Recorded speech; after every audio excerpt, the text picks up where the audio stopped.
नमस्कार, आप देख रहे हैं पहचान फरीदाबाद। जल के बिना जीवन संभव नहीं है, यह बात हर किसी को पता है।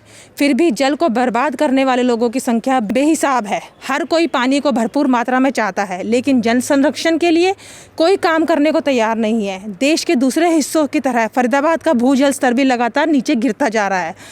इसी समय हम उसी भूजल के उस पे बात करने के लिए आए हैं सैनिक कॉलोनी में, जिसके हमारे साथ मौजूद हैं सेव अरावली से संजय राव जी, जिन्होंने भूजल स्तर को बढ़ाने के लिए कई कार्य किए हैं, कई उसने किए।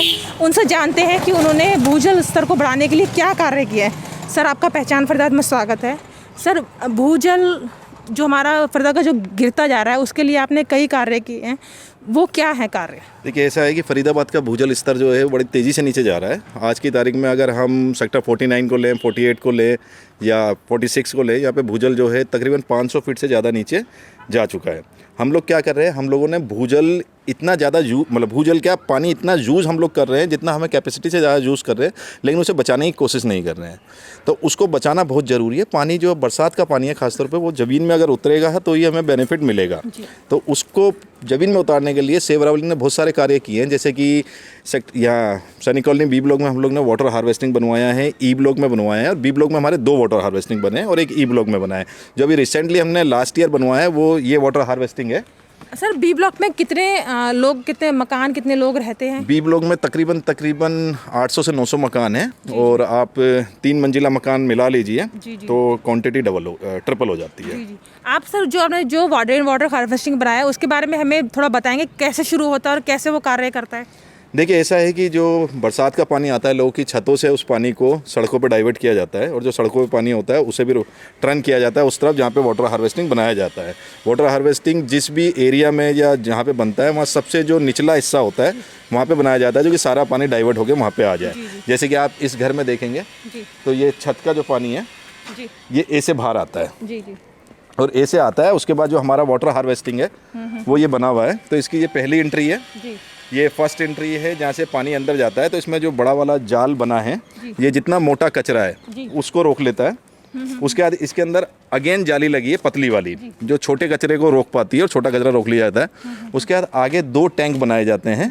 पहला टैंक इसलिए होता है कि पानी को उसमें स्टोर करके फिल्टर कर लिया जाता है। ये हमारा फर्स्ट टैंक है। इस टैंक में किस तरह से कार्य होता है? इसमें जैसे जाली वगैरह हम देख सकते हैं, जाली लग रही है, कूड़ा रुका हुआ है। ये जो टैंक है ये 2 पार्टों में बनाया जाता है। इस टैंक में बीच में एक पार्टीशन किया जाता है, और पार्टीशन में 10 इंच का एक जाली लगाई जाती है जिसमें ग्रेवल्स भर दिए जाते हैं। तो पहले टैंक में पानी जाता है, उससे पानी छन के इसकी दूसरी साइड में आता है। तो जो बेसिक कचरा होता है वो यहाँ रुक जाता है। देन उसके बाद फिर से पाइप डला होता है जिसमें जाली लगी होती है, और वहाँ से ये मेन टैंक में आता है जिसमें कि हमारा वाटर हार्वेस्टिंग के लिए बोरिंग हुआ होता है। तो यहाँ पे 150 फीट से लेके 180 फीट का बोरिंग हुआ है। ये इसका बोर है। जी। और ये टैंक है जिसकी कैपेसिटी तकरीबन 1 लाख लीटर पानी की है।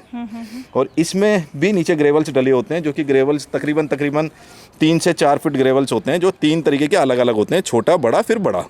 तो पानी छन के बिल्कुल साफ़ होकर ज़मीन के अंदर उतर जाता है, और तकरीबन अच्छी अगर बारिश हो तो 4-5 घंटे में 2 से 2.5 लाख लीटर पानी ज़मीन के अंदर हम उतार देते हैं इससे। सर, सेव अरावली में भी पानी की ज़रूरत है, उससे गुड़गांव और फरीदाबाद को काफ़ी लोगों को पानी की सुविधा मिलेगी।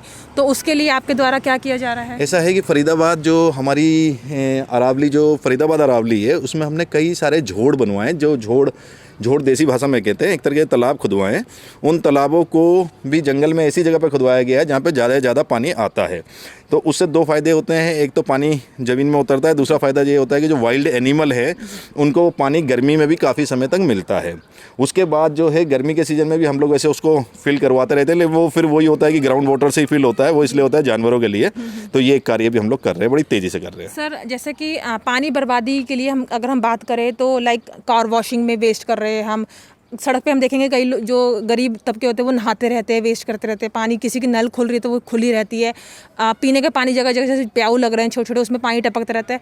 तो उसको लोगों को कैसे उसको सेव कर सकते हैं, कैसे उसका यूज़ कर सकते हैं, वो कैसे उसको रोक सकते हैं? देखिए, अभी मैं आपको एक चीज़ बताता हूँ कि हम शहरों में तो फिर भी हम ना थोड़ा बहुत पानी के लिए लोगों में जागरूकता आ गई है, लेकिन जो अभी विलेज हैं उधर जागरूकता नहीं है। वहाँ क्या होता है कि वहाँ ट्यूबवेल जब चालू हो जाते हैं, वहाँ उनके ट्यूबवेल होते हैं, तो लोगों के घर में हमने कई गाँव में देखा है कि टूटी नहीं होती, जब तक ट्यूबवेल चल रहा है, जब तक वो पानी बह रहा है। तो एक तो विलेजर्स जो हैं उनको थोड़ा समझाना पड़ेगा, वैसे उनमें भी बहुत समझदार है, लेकिन थोड़ा उन्हें समझाना पड़ेगा। दूसरा, जैसे आपने कार वॉश की बात करी है, तो मैं अब किसी कंपनी का नाम लेना नहीं चाहता, लेकिन फिर भी लेता हूँ कि रॉयल एनफील्ड है, जैसे कि इन्होंने ड्राई वॉश शुरू करी है। ये लोग जब भी आपकी गाड़ी सर्विस के लिए जाती है बुलेट, तो ये लोग उसको पानी से वॉश नहीं करते, ड्राई वॉश होती है। तो ये स्कीम बाकी गाड़ियों में भी लागू की जा सकती है, लेकिन इसमें प्रशासन को बहुत ज़्यादा ध्यान देना पड़ेगा। और कुछ ऐसा भी है कि तकरीबन फरीदाबाद में 200 से भी ऊपर रेन वाटर हार्वेस्टिंग है, जो कि MCF ने करवा रखे हैं, लेकिन वो कोई भी काम नहीं कर रहे हैं, जिसका मेंटेनेंस पेंडिंग पड़ा हुआ है, जिसका कोई काम नहीं हो रहा। अगर वो प्रशासन ध्यान दे, MCF ध्यान दे और वो भी चालू हो जाए, तो काफ़ी हद तक पानी को ज़मीन के अंदर उतारा जा सकता है। और ज़मीन के अंदर जितना पानी जाएगा उतना लेवल हो सकता है थोड़ा बढ़े, नहीं तो आने वाले समय में ऐसा होगा कि पानी भी हमें पेट्रोल की तरह ख़रीदना पड़ जाएगा। सर, जैसे आपने बताया कि गांव में ट्यूबवेल लगे होते हैं, वो उससे पानी आता है डायरेक्ट, तो इसमें आपको नहीं लगता कि हमें सरपंच से इस बारे में, सरपंचों को इसमें आगे आना चाहिए? उनको, वो पढ़े लिखे होते हैं, वो एजुकेटेड होते हैं, वो सरपंच के पद पे होते हैं, तो वो कम से कम उनका चालान काटे, चाहे छोटी रकम के लिए काटे, अपनी बिहाफ पे काटे और उन्हीं पैसों को वो गाँव के विकास में खर्च करें। बिल्कुल ऐसा करना चाहिए। हमने कई सरपंचों से बात भी करी है इस बारे में, एक दो जगह बात भी करी है, लेकिन गाँव में एक चीज़ होती है कि सब अपने आप को एक दूसरे से ज़्यादा समझते हैं कि अगर इसके यहाँ चल रहा है तो मेरे वहाँ भी पानी चलता रहेगा। तो इसमें सरपंच के साथ साथ, क्योंकि गांव भी तकरीबन जो MCF के अंडर है, तो MCF को इस पर ध्यान देना चाहिए कि पानी बर्बाद ना किया जाए। सर, गांव में अगर हम बात करें तो गांव में कोई सीवरेज लाइन नहीं होती। जो पानी निकल रहा है किसी के घर से, वो रोड पे बह रहा है सारा, वहाँ कोई सीवरेज लाइन नहीं, वहाँ कोई वो प्लांट नहीं है, तो वो वेस्ट जा रहा है, वो उसको भी हम रोक सकते हैं किसी तरह। देखिए ऐसा है, आजकल जो है गांव का ना स्ट्रक्चर बहुत पुराना है, तो वहाँ सीवरेज लाइन इसलिए नहीं डल पाती है कि गलियाँ छोटी छोटी होती हैं। तो लेकिन अब कई गाँव में काम चल रहा है और गाँव के बाहर एक ना नाला बनाया जाता है, जो कि आजकल हमारे मेन रोड पे ही भटकल के आसपास वाले गांव पे जो नाला था उसको अंडरग्राउंड कर दिया गया है पाइपों से। तो वो पानी तो खैर आजकल ट्रीटमेंट प्लांटों में जाता है, लेकिन ट्रीटमेंट प्लांट उस हिसाब से काम करने चाहिए कि वो पानी ट्रीट होकर किसी ना किसी काम आ सके।